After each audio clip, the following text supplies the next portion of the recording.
Hello all you gentlemen, welcome back to another ELP with Colamisu. Today I'll be playing through the third level of the elemental plane of Chakan the Forever Man for Sega Genesis, which is the air level in my case.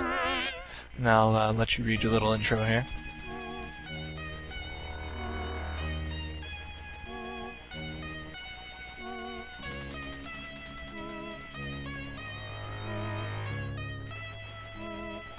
I don't really see how flesh and electricity go together. Unless you're Ray. Again. Alright, so these levels are pretty much done completely on these flying bug mount things that are supposedly called synards. Yeah, the reason I'm holding out my grappling hook like a retard there is because they take a while to spawn, in case you didn't notice. But yeah, kill the riding knight dudes and steal their mount. You want to keep your weapon held out while you're moving around here because it pretty much keeps the other riders away from you. And go through between the walls and the lasers because it's a bit of a pain in the butt to kill the guys that are in guard towers there. So when you try to swing at them, you can probably hit them once and then they put up their shield. You can't hit them until they actually try to shoot again. These levels are actually pretty quick if you know where you're going. If you don't, then you'll probably run into the lasers. And the lasers, while they're not an instant kill, will do 4 skulls of damage on hard. So you can only get hit twice. And there's the exit, so fun. Now the next level is pretty much more the same. Just get your mount near the start and head on up.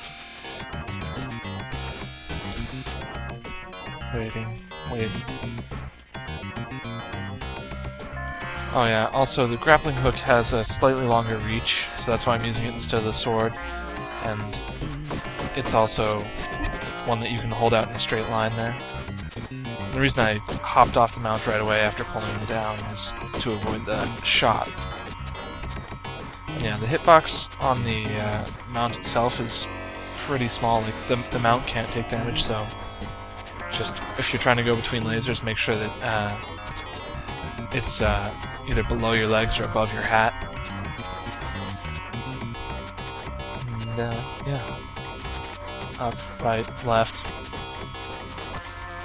Yeah, anytime you hit a ceiling or a floor with the mount, then you get popped off of it, which kind of sucks, but I guess you need to learn how to be precise. And keep in mind that the mount slides down a bit as you're riding it. Alright, now, at the beginning here there's a red potion, which you don't really have to get, but I got it because I could use it.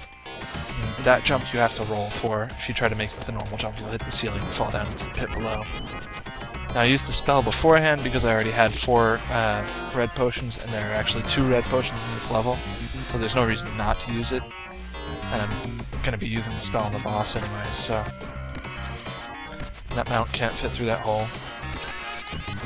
There's another green potion. Of course, you have to wait for another mount.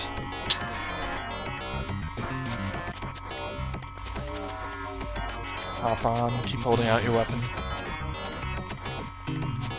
That one, or that wall laser thing is a bit hard to avoid because the wall jets out, in case you didn't notice. So you most definitely have to cut off the tail. Your mount can't fit through that tunnel either, so you have to come get another one on the other side, again.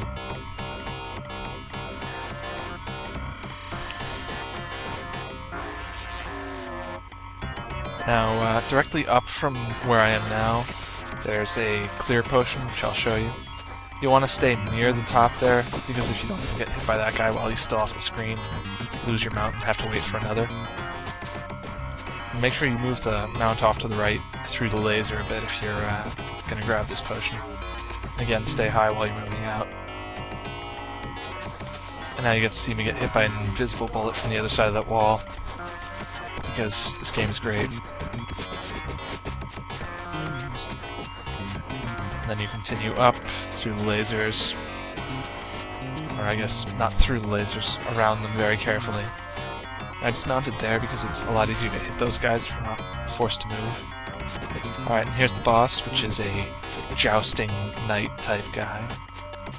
extra red potion off to the left to restore the ones that you used to put on the sword spell.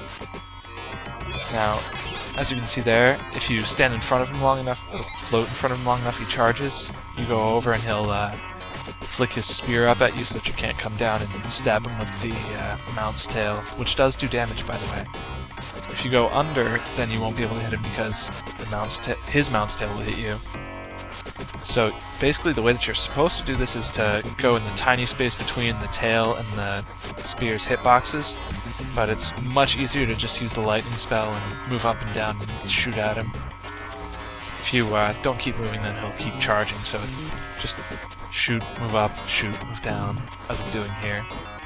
After about 20 hits, he drops the spear, and then at that point, when he charges, instead of spearing you, the tail moves up towards your head, which makes it infinitely harder to actually hit him without using the spells. So just use the magic. It's easy, and you get enough potions for it in this level. Yeah, like 6 more hits after he drops the spear. Maybe 7. Yeah, there we go. And that is the end of the air levels in Chakan, Chakan, the Forever Man. So thank you all for watching, and tune in next time for Part 8, Fire, which is the last of the elemental planes. Adios.